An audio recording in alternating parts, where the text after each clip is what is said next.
Hello, everybody at the Raw Life Health Show. Thank you for joining me. I continue to be on this path of a raw food diet and lifestyle, and it's been over 25 years that I've been eating raw fruits and vegetables as the majority of my diet, or if not all of my diet now. And a couple of interesting things have happened lately that I want to talk to you all about and remind you all, those of you that are interested in this path of eating healthy and being healthy.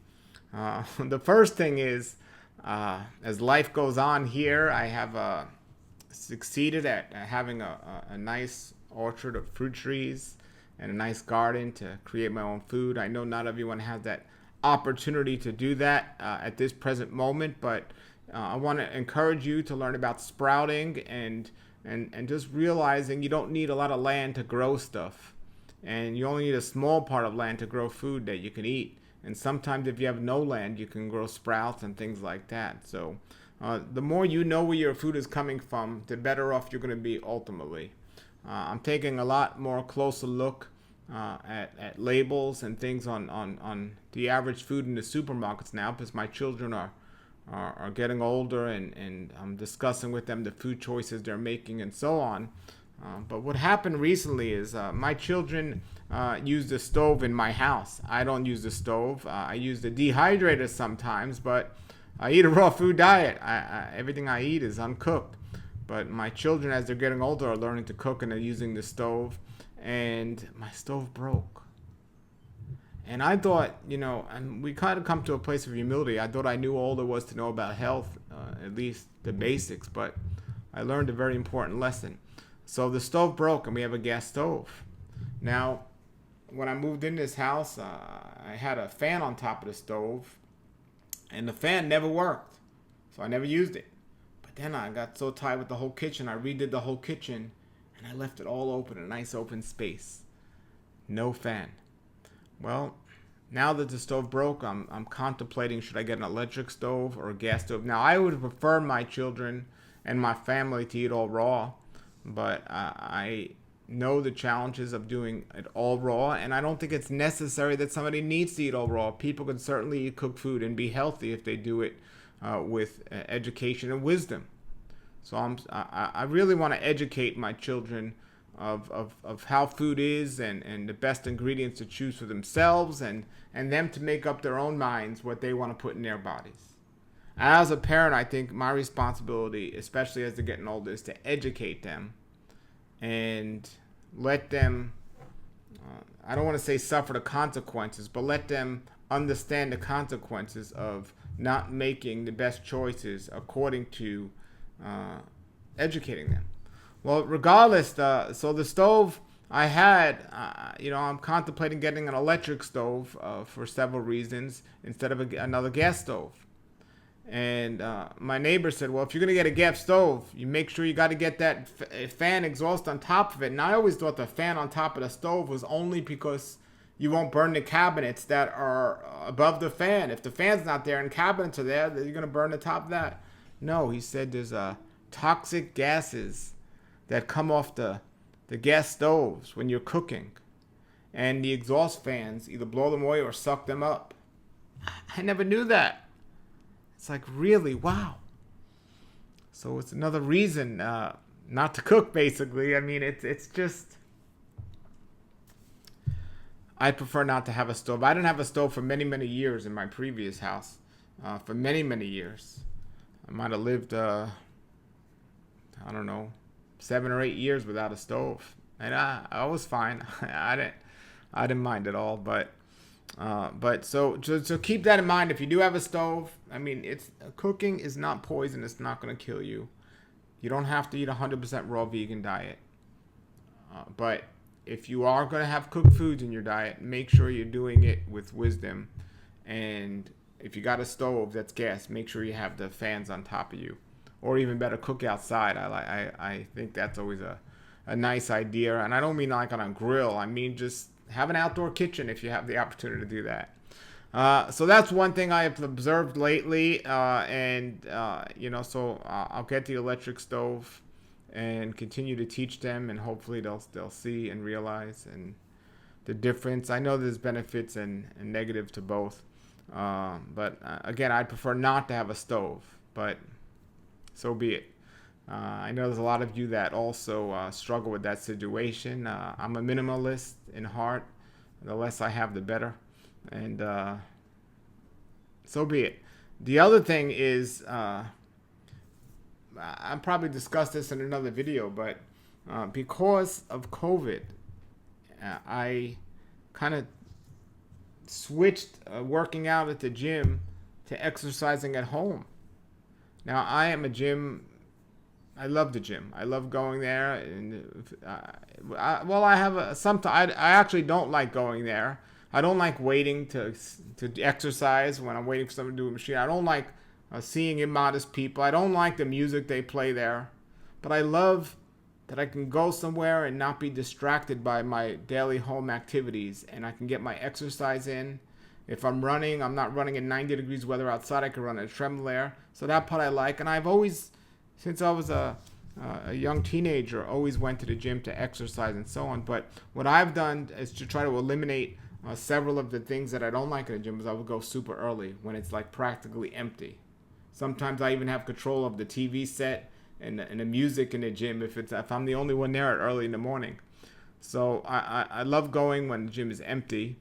But I gotten away from that. It started with COVID. When COVID happened, they shut down the gym. The hours were funny, and they didn't meet my hours. And they said you had to work out with a mask and all that. I was like, I'm not going to the gym. I got my exercise equipment at home and so on. But there's only so much you can do at home, which was enough. And when I used to go to the gym, I worked out every body part. You know, I strategically did this for years, and I know a lot about exercising. I worked out, you know, my legs, my arms, every muscle I pretty much worked out. Not overdoing it. I'm not a professional bodybuilder, but I want to stay fit and in shape. Here at home, it limited what I could do in terms of the amount I could put on there from a weight standpoint. It also limited which body parts I could work just because the way the home is. It also slowed me down because of the distractions from other things around me. If I'm working out in a room with my computer right next to me, I might not be inclined to finish a set. Well, I got to go answer an email and get distracted and all that. And another thing is the cardiovascular exercise. I didn't want to just go running on the street and in 90-degree weather. So I wouldn't go. And on and off, so it's been almost a year and a half that I really I tried briefly to go back to the gym, but then we had the whole COVID scare and all this stuff. Anyway, so a couple of weeks ago I decided I'm gonna go back. I went back right away. I felt better. I knew this. I have to do this, but I cannot believe by taking a year and a half off from doing what I consistently was doing for how sore my muscles got after I started working again, and how much less I can do now than I was able to do. I was at the top of my game for my age and my weight. Health wise, I was at the top of my game. Cardiovascular exercise at the top of my game. So even though my diet has remained great and it's probably was just as good now than ever before, because I let that lack, I noticed a difference, a big difference. And this is a reminder to you all that no matter how well you eat, you need to do muscular and cardiovascular exercise. I'd suggest on a regular basis, on a daily basis, at least 3 or 4 times a week. Do not neglect this. And like seriously do this. I know another raw food friend, he said he runs down the block sometimes. Listen, if you ain't sweating, you ain't running. You ain't doing cardiovascular exercise if you ain't sweating. And as for muscle building exercises, look, calisthenics are wonderful. Body exercises are great.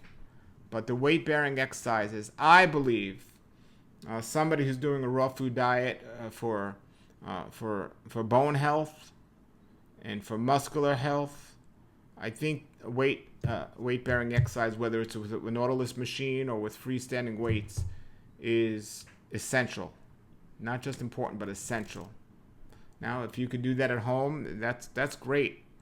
But there's a big difference between. I'd rather see somebody do calisthenics exercise than nothing. But I do believe there's a difference between just doing push-ups by your swimming pool or having a weightlifting bench and doing weights.